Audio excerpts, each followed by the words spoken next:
نعرہ حیدری لانا ہے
حشر دے ڈولینا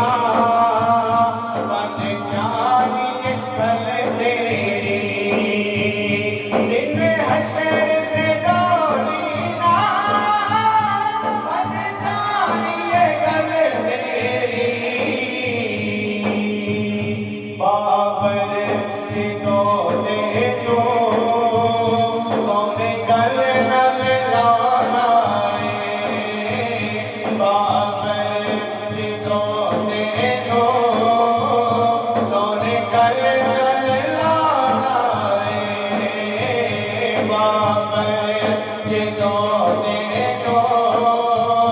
سونے گل نل لانا سرکار چیا سونا آیا آنا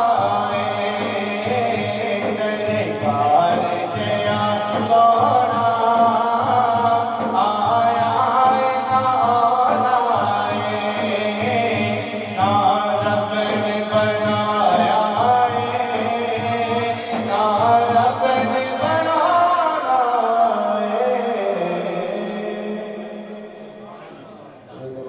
صلی اللہ علیہ یا رسول اللہ وسلم علیہ یا حبیب اللہ صلی اللہ علیہ یا رسول اللہ وسلم علیک یا حبیب اللہ ہور نہ دل دی کاری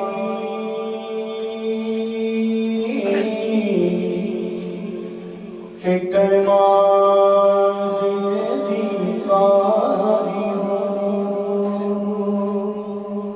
کہ کلمہ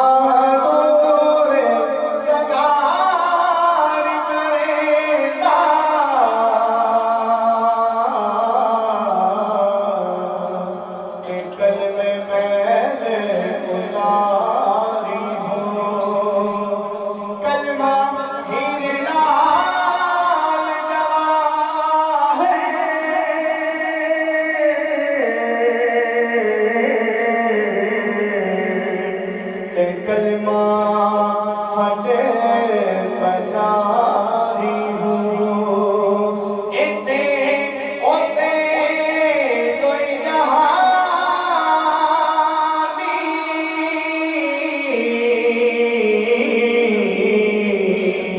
بابر کلمہ دولت ساری ہوں اتے اوتے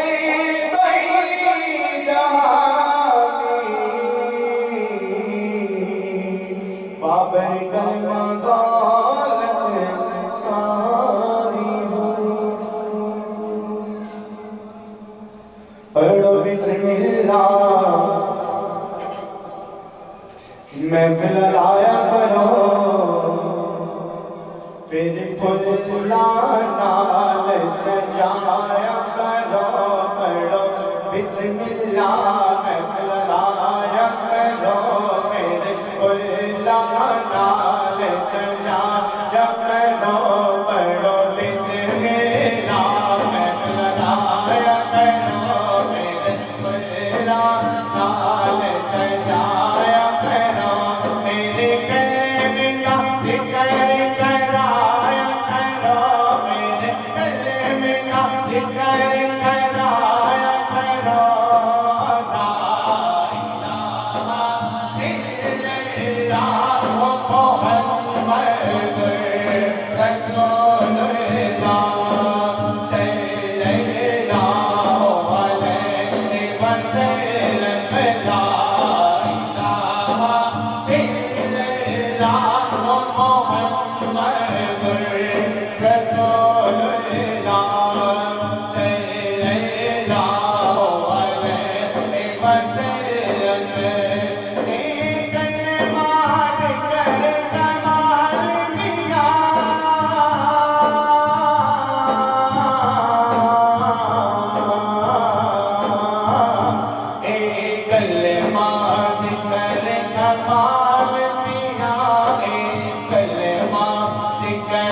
کمال میاں نے جانا سب نے نال میاں نے جانا سب نے نال میاں اس گلے دا رکھ لے خیال میاں اس گلے دا رکھ لے خیال میاں لا الہ الا اللہ محمد رسول اللہ صلی اللہ علیہ وسلم لا الہ الا اللہ محمد رسول اللہ صلی اللہ علیہ وسلم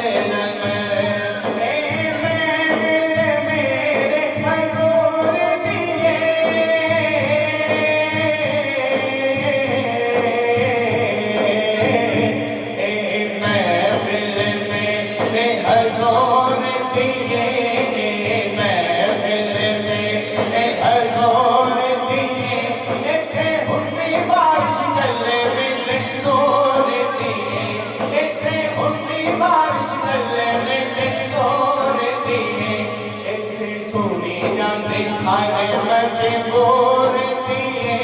اتنے سنی جاندی ہر مجبور دیے لا الہ الا اللہ محمد رسول اللہ صلی اللہ علیہ وسلم لا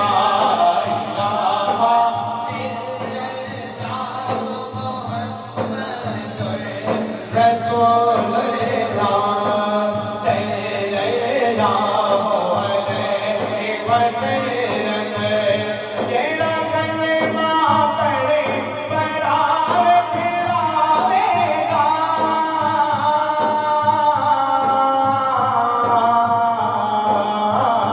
جیڑا کلمہ پڑھے پڑھاوے پھراوے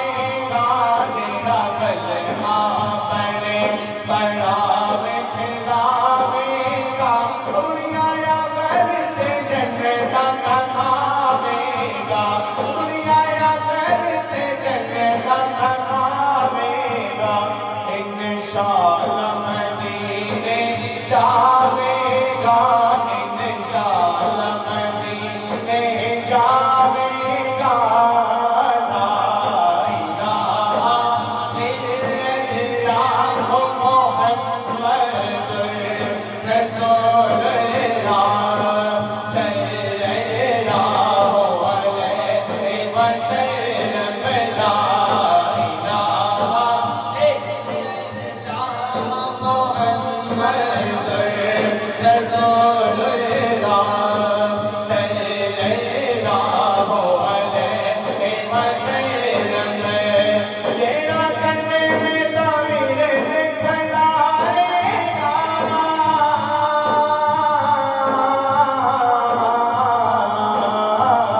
جیڑا کلمے دا ورد کھلائے گا جیڑا کلمے دا ورد کھلائے گا وہ منگیاں مرادا پاوے گا وہ منگیاں مرادا پاوے گا انشاءاللہ مدینے جاوے گا انشاءاللہ مدینے جاوے گا لا الہ الا اللہ محمد رسول اللہ صلی اللہ علیہ وسلم نازایا عمر گزار دیا